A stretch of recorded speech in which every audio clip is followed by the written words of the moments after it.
There exists an ancient, unspoken art form that has been practiced by husbands since the dawn of marriage. It is a subtle, delicate, and often dangerous game. It is not about cruelty, malice, or the destruction of a bond. No, that would be a tragedy. This is about the fine-tuned, surgical application of minor inconveniences. This is the masterclass in how to annoy your wife, a guide to becoming a living, breathing, domestic itch that cannot be scratched. Let us begin with Chapter 1, the geometry of inefficiency. You see, the kitchen is the primary theater of operations. Your wife likely has a system. Perhaps the plates go on the left, the bowls on the right, and the mugs are hung by size. Your goal here is simple: entropy. Never intentionally destroy the system, because that is an act of war.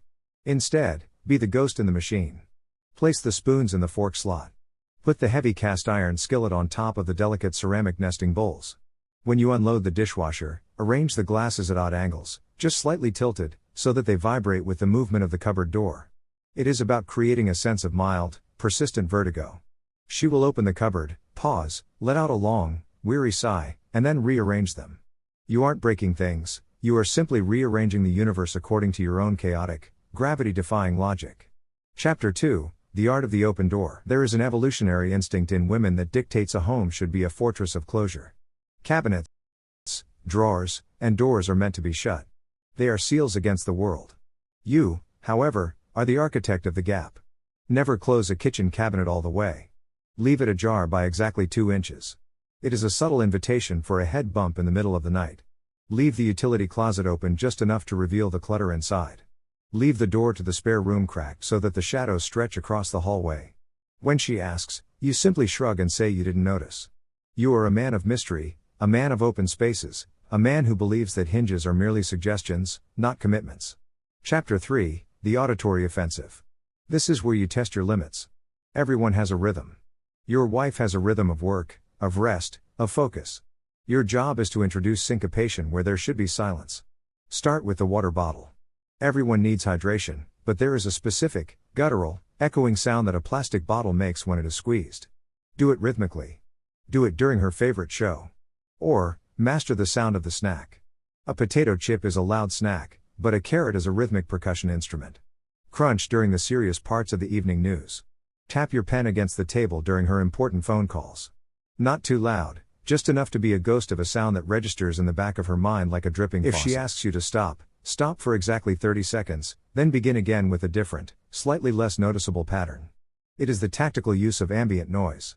Chapter 4, The Selective Memory. This is the psychological warfare component. The goal is to make her feel like she is living with a man who has miraculously survived a traumatic amnesia event, but only regarding specific, trivial details. Ask her, "Where are my keys?" while you are holding them in your hand. Look her dead in the eye and ask, "Are we going out tonight?" 5 minutes after you have both discussed the dinner plans in detail. The key here is not stupidity, it is the performance of confusion. When she begins to explain the plan again, listen with the wide-eyed intensity of a student learning a complex mathematical theorem for the first time. It creates a vacuum of information that she feels compelled to fill. You are not just a husband, you are a black hole of organizational awareness. Chapter 5, The Incomplete Project. This is for the truly advanced practitioners. Start a home improvement project. Paint one wall of the guest bedroom. Replace the hardware on half of the kitchen cabinets. Leave the tools scattered across the living room rug. The beauty of the incomplete project is the visual clutter. It represents potential that is never realized, a monument to your own procrastination. Every time she walks past the half-painted wall, she is forced to confront your inability to finish what you started. It is a visual nagging, a physical manifestation of a task left undone. As we reach the final stage of our journey, remember that the goal is not to win. If you win, you have failed, because you have disrupted the peace to the point of a fight. You are looking for that sweet spot, the peak of the annoyance curve where she rolls her eyes, calls you an idiot, and walks away shaking her head. That is your success.